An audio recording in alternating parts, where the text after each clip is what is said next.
You've been saving for retirement for years, decades maybe. Every paycheck a little goes in. The number creeps up. You're doing the responsible thing. But there's a pattern that keeps showing up in the research on retirement savings. Researchers actually have a name for it. They call it the leak. It's not a crash. It's not one bad call you'd remember forever. It's smaller than that, quieter.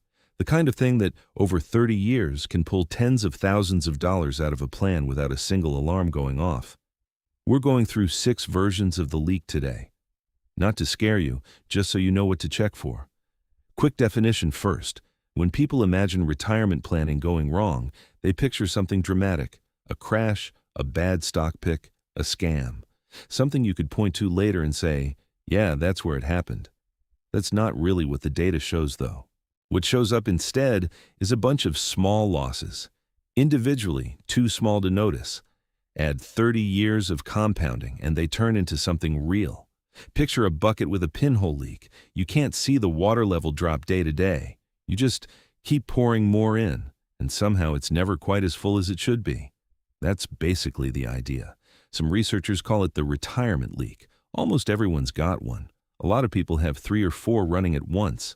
Start with the obvious one, because even the obvious one gets underestimated. Average households carrying somewhere around 8 to 12 subscriptions at any given time. Streaming, music, some fitness app you use twice, a cloud storage plan nobody remembers signing up for. None of it looks like much on its own. $8, $14. But there's a gap between what people think they're spending on this stuff and what they're actually spending, and studies put that gap at roughly double. People guess $80 a month, real numbers closer to $220. Here's a rough way to think about that difference. Say you took just the gap, about $140 a month, and invested it instead for 25 years at 7% average returns. That lands around $112,000. To be clear, that's a hypothetical, not a guarantee. Markets move, returns aren't fixed. But it's the kind of number that makes you go check your bank statement. Leak 1. Money quietly leaking out through subscriptions nobody's using anymore. This one gets people every time.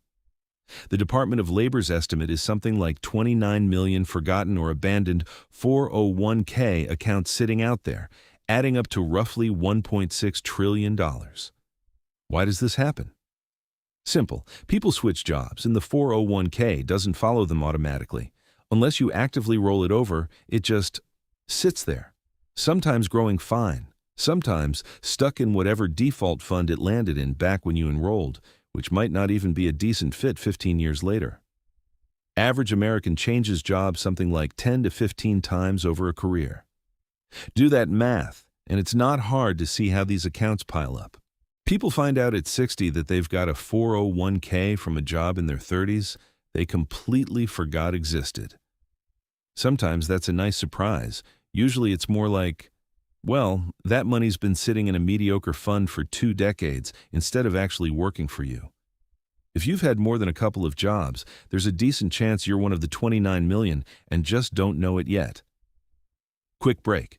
If this is useful, hit subscribe. We go through stuff like this every week, and honestly, it's a lot easier to fix when you catch it early instead of at 63. Back to it. Financial educators tend to call this the most expensive leak nobody's ever explained to you clearly. Fees. Every fund charges something. The expense ratio, a percentage of your assets, taken out automatically every year whether the market's up or down.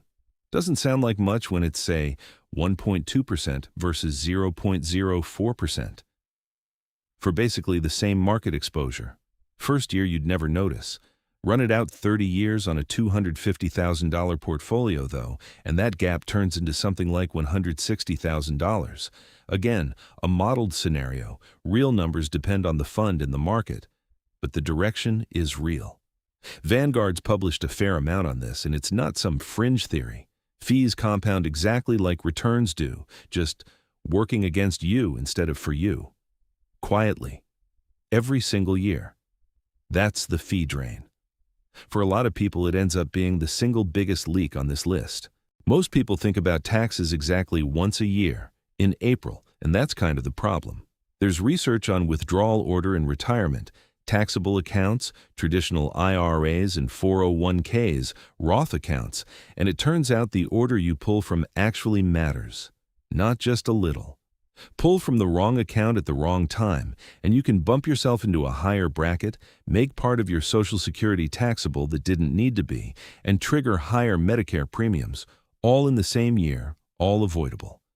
Some of the modeling on this suggests someone pulling only from a traditional 401k can pay meaningfully more tax over a 20-year retirement than someone with the exact same portfolio who's just smarter about the order. The estimate floating around in this research is that good sequencing can be worth 2 to 4 extra years of retirement income. Without touching a single investment, just the order you take the money out in, that's the tax leak. It's invisible until someone actually sits down and runs it.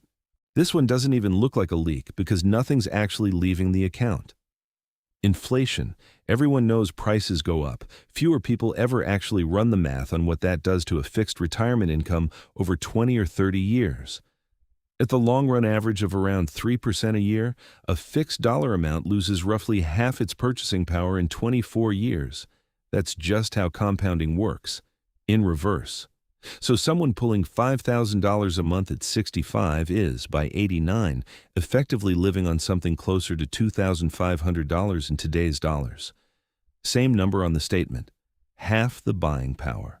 Pensions and fixed annuities that don't adjust for inflation are losing real value every single year, even while the number on the page stays exactly the same. That's the inflation blind spot. You won't find it on any statement, but it's there. Last one's the hardest to talk about because it's less about the market and more about us. Lifestyle creep is a real, well-studied thing. Income goes up over a career, spending quietly rises to match it, raise gets absorbed, bonus gets spent. What feels normal just keeps expanding. Nothing wrong with that during your working years, within reason. The issue is carrying that same spending level into retirement without ever checking whether the income's actually there to support it. Someone spending $8,000 a month in their last working decade will often just plan retirement around roughly that number, because that's what normal feels like, without running whether their savings can actually sustain it for 25 to 30 years. The households that sit down and actually budget for retirement, deliberately deciding what expenses carry over and what gets cut, report noticeably higher financial satisfaction than the ones who just carry the old spending forward and hope it works out. That last one's the leak you build yourself, basically by accident, over the best years of your career. So, 6 leaks. Subscriptions nobody's using. 401ks sitting forgotten somewhere. Fees quietly eating returns. Withdrawals in the wrong order. Inflation cutting your income in half without you noticing. And spending habits that follow you into retirement whether they fit or not. None of these make headlines. None of them feel urgent on any given Tuesday.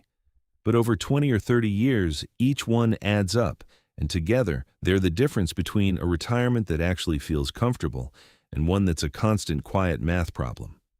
Here's the good part, though. Every one of these is fixable, not overnight, not perfectly. But just knowing where to look is most of the battle, and that's the part nobody usually points you toward. Now you know. What you do with it, that's a conversation for you and an actual advisor who knows your numbers.